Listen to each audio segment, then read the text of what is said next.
Hi guys, welcome back to Homework Support. Today we'll be doing Chapter 8, Exercise 11. Once again, my name is T.I. Henderson, and let's get started. So Exercise 11 states, these transactions took place for Bramson Company, and it has the following transactions below. I've gone ahead and copied all this over into an Excel spreadsheet where we will be spending the rest of our time.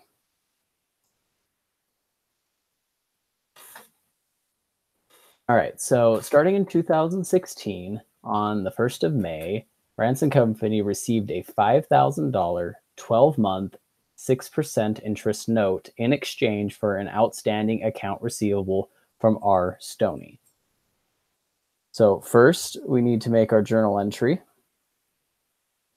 We need to start with 2016, and we'll be putting in our date, the 1st of May. Now, since we did receive a note from R. Stoney, we will be starting with a debit for notes receivable, and that will be for the amount of $5,000. Now, what we credit is interesting because if you read the first transaction, the note is in exchange for an outstanding account receivable, meaning that the whole purpose of this note is that R. Stoney had, we had an accounts receivable with R. Stoney, and we exchanged a note instead of keeping it in accounts receivable. So what we will be doing is crediting accounts receivable for the same amount of money, for $5,000. Later in 2016, on the 31st of December, accrued interest revenue on the R. Stoney note.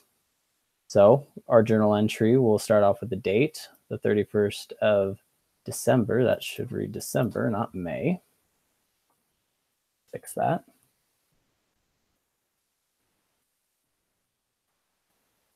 And since interest accrued, we will be putting a debit for interest receivable.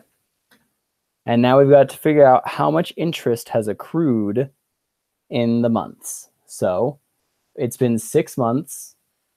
No, my apologies. It's been 8 months since the note was issued in May.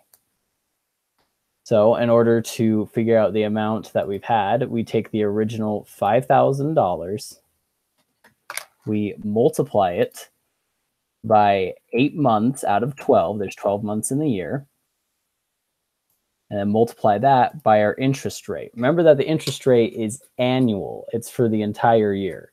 So since only 8 months have elapsed, that's why we multiply it by 8 divided by 12. And that gives us our answer of $200. So we will debit interest receivable for $200. And we will credit interest revenue for $200.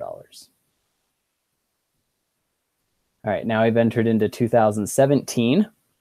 And on the 1st of May, we received the principal plus interest on the R. Stoney note. And it has this note that no interest has been accrued since December 31st, 2016. So what we're going to have to do is we date it for the journal entry. And we need to figure out how much the principal plus the total interest has been, because we are for sure going to be debiting cash, as that's what we've received.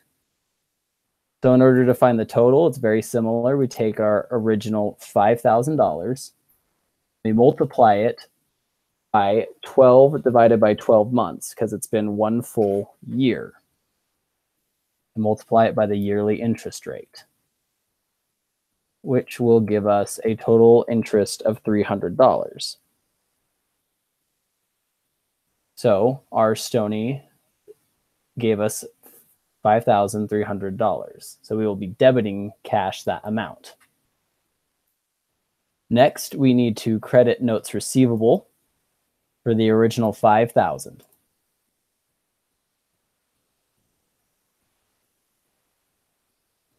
Next, we're going to credit interest receivable for the outstanding $200. And the amount of interest that has not been paid yet, we will include in interest revenue for $100. I get $100 from the total $300 of interest that we will receive, minus the $200 that we've already accrued. If you add up both sides, they will balance. And these are journal entries for all of those transactions.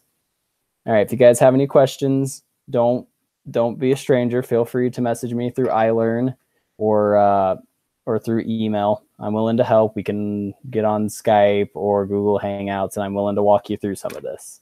Okay. Thank you, and you guys have a good day.